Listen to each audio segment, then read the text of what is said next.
Hey guys, Matt here. This is my review of Safe House. This movie is directed by Daniel Espinosa, and the movie stars Ryan Reynolds and Denzel Washington, co-starring Brendan Gleeson, Sam Shepard, and Vera Farmiga. Now, the plot of the movie is Ryan Reynolds plays a young green agent who's never really seen any field action. He just sits behind a desk in a room and watches monitors in a safe house.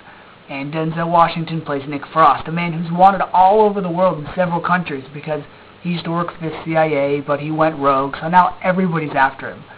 Well, the police get him, and he's brought to Ryan Reynolds' safe house. And there, suddenly the safe house gets attacked. This secret place gets attacked, and it takes an unlikely pairing and a brief alliance of sorts between Denzel Washington and Ryan Reynolds to decide one goal: uncover the truth. Now, like many of you, I saw the trailer, and instantly I thought, oh, it's Denzel Washington. He's back. He's going to do his thing just like he did in Man on Fire. He's going to play a badass Ryan Reynolds in this movie, but I don't care because it's Denzel Washington. It's Denzel, it's Denzel, it's Denzel. Right? Right? Let me go down the list of things that I didn't like about the movie, and in my opinion hurt the movie, and then I'll get to the only two things that saved it. First thing, the time stamps on the bottom when they show you that time has elapsed. I think they did it in Man on Fire. For example, there's a scene where Ryan Reynolds is making a phone call to his girlfriend. The time was like 12-something noon on Thursday. Makes the phone call to his girlfriend. He's talking to her on the phone. Denzel Washington can overhear. Ryan Reynolds hangs up the phone. And then time goes forward to 4 or 5 o'clock. And then Denzel Washington, sitting in the same room as Ryan Reynolds, says, "So, who's the girl on the phone?" Really? Who? See, for people that caught stuff like that, it just made me irritated. What were they doing for 4 hours? Just sitting in the room, not talking? They do the same thing in the car, where an incident would happen at a stadium or a soccer game, and then 4 hours later they'd be in the car, going on a car ride, and then they would talk about what just happened 4 hours ago. Didn't make any sense. Second thing, this movie, super predictable. Super predictable. They would have scenes where something action-packed would happen, but then there would be so much slow-paced things going on, and the conversation would be really slow and drawn out, that the tension was just so strong that any second you were like, okay, things are going too good here. People are too happy. Things are too calm. And then all of a sudden, bam, gunshot. Or two people are riding in a car after they just got away from some guy shooting at them. You're like, okay, things are too good right here. Oh, car accident. Okay. I saw it coming, but every time there was a jump scare, I jumped. Only because nowadays, jump scares in the theaters, they crank their volume up to max, because every time there's a jump scare or a crash or a gunshot or something slams, it's super, super loud. Third problem I had with this movie, the cast. I was excited to see Denzel Washington, that's why I saw this movie. I was about Ryan Reynolds coming off of Green Lantern. Vera Farmiga, I liked her in Source Code. I didn't know she was in this. Her character was pretty much a waste. It was just like one of those numerous characters in the Bourne Identity or the Bourne movies where you have so many people in a conference room talking about Jason Bourne, where, find him, go this way, that way, that it's like, there's just too many people in there that you don't care about them all. That's what Vera Farmiga was like. Vera Farmiga, Sam Shepard, and Brendan Gleeson, they were pretty much all doing the same thing. Okay, go this way, do this, call this person, send them here. It was, her role could have been played by anybody. Sam Shepard, good actor. I liked him in many things, especially The Right Stuff. In this movie, could have been played by anybody. His role... This movie was forgetful, especially the cast. Brendan Gleeson, really? Good actor. I liked him in Bruges.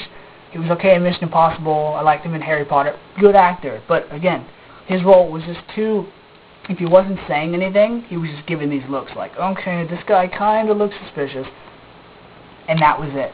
Oh, did you know Robert Patrick was in this? T-1000? Yeah, he's in this. For like 12 seconds. His role in this movie was just like Steven Seagal's role in Executive Decision. He's in it, which is cool, because he plays a badass character, but then his cameo or appearance is short-lived, and it's a downer. As far as the cast goes, the biggest letdown of all is Denzel Washington. Nothing against his acting or him, but just his character in this movie. You know, the first half of the movie or so, he's, you know, talkative and we're getting to know who he is, but then after a certain point in the movie, he quits being like the, you know, giving, you know, real-life advice to Ryan Reynolds who's not hearing any of it, to just, like, disappearing. And you're like, where's Denzel? And then they would show him, you know, shoot somebody, or they'd show him briefly, and you'd be like, oh, okay, there he is, but then he would just disappear again. And the movie just seemed like it focused more on Ryan Reynolds and what his character was trying to do, and Denzel was just there. And it didn't work. It didn't work. Another thing that really brought this movie down was the fact that Ryan Reynolds plays a young agent who hasn't had any field experience, right? Well, I wish they would remember that, because there's a huge continuity error where Ryan Reynolds will get into a fight with somebody and he'll just pull out all these martial arts moves and he'll just be whooping this guy. And it's like, how does this guy know all this stuff? How does he know how to fight with a knife and shoot a gun and takedown when he hasn't seen any field action? I don't understand it. I mean, this young rookie guy who claims he doesn't know anything just choked a guy out.